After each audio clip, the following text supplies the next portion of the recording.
Welcome to Charts Today. My name's David Linton, and today's edition for Tuesday, the 31st of October, comes to you from London. And I start by looking at the BP chart. They're out with results this morning. When I ever get a chart up, the first thing I want to do is just press the T key and see the trends and targets. And we can see off this buying thrust in July last year, we were given an upside target, another one given, and that's where we got to.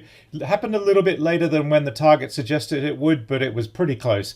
A couple of downside targets and then another upside target. We're pulled away from that for the moment. Quite a bit of uncertainty there today, just showing on that doji candle. But the interesting thing is that that is the upside trajectory for BP. I'm using a slope here of 2 to 1, which means that every 2 days on the daily chart, it goes up 2 units of the, so 1% here. It's a 0.5% chart. So every 2 days we're going up 1% when we're going to the targets on average. So quite interesting there.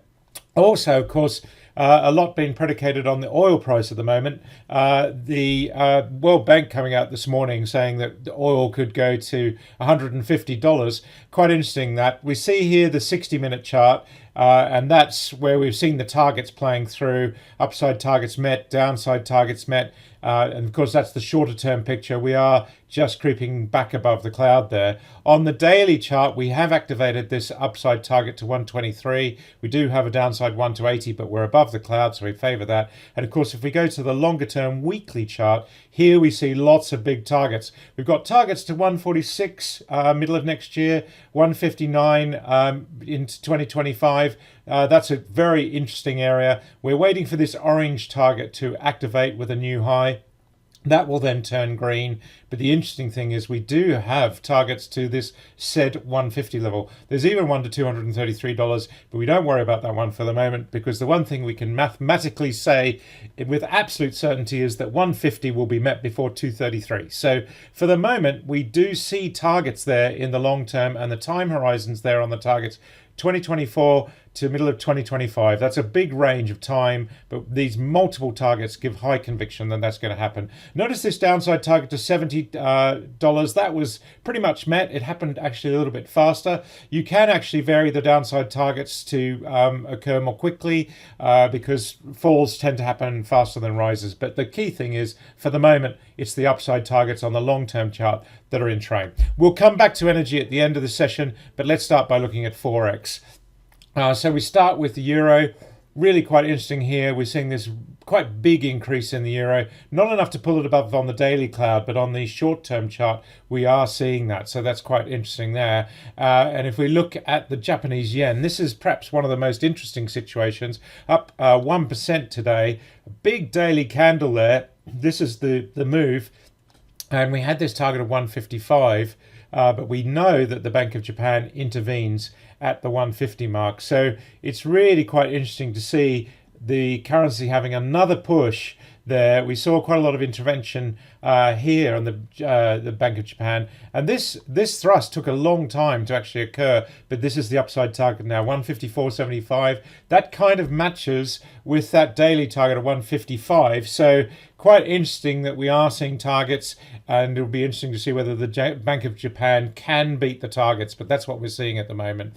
Sterling is up 0.25% against that weaker dollar, not really to do with sterling strength today, just weaker dollar strength. We're waiting for a downside target, the orange one here, to activate, but we've got a little mini upside target. That's what we're watching for the moment, so that's quite interesting. Now, taking a look at markets, looking at the Nasdaq, the cash index, we have got this big downside target, so I'm 10% lower. We've got a little mini tussle going on here, upside of 1.43%, downside of just under 2%. Again, if we move to new lows, we activate this big orange target, and that turns green. So that will be very interesting to watch. And I can actually put an alert on there and just say, alert me when that state changes. But of course, I'm always watching this anyway. The S&P future, we're seeing here this morning, again, the downside target there being followed. That was the thrust lower. Upside target not quite met, so that's a little interesting bit of information. That's inherently bearish. We are below the cloud, of course, and we're heading down to that target. Now, we do have a new little mini upside target, some 2% higher, We're not quite through the cloud yet, and maybe we just got to that downside target, and that is enough for us to say, well, that was the downside. These were the targets given. Now we've got a new upside target. So it'll be quite interesting to see how that plays out. Now, looking at the FTSE future, we're up 0.5% this morning. Again, a little upside target here activated as well, 2% higher. But the big picture here on the daily chart is these downside targets.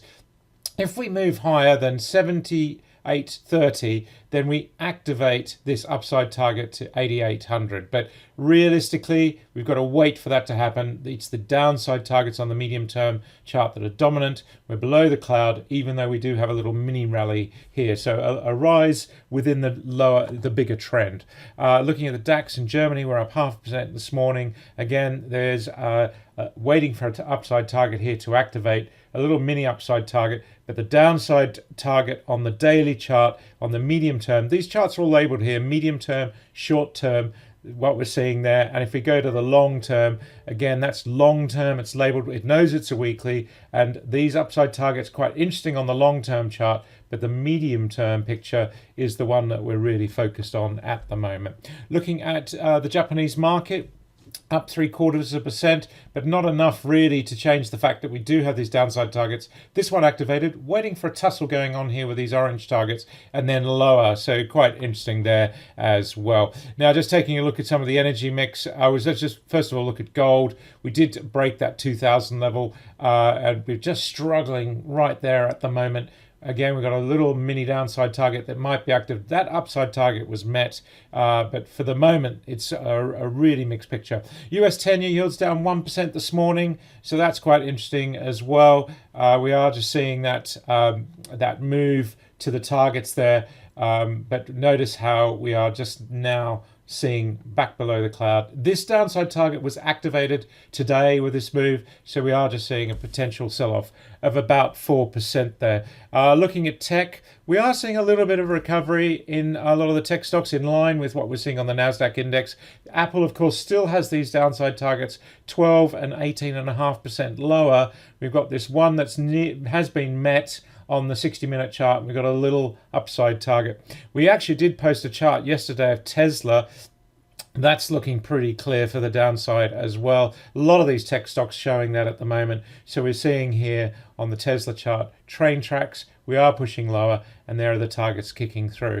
Now, let's have a quick look at the energy mix.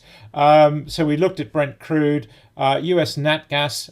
This is quite interesting here. We're seeing on the NatGas chart, we've got this big upside target, but this downside one as well. But these are upside targets on the daily. That's what's most interesting. And those are in train, suggesting we get to $4.33 in the spring next year.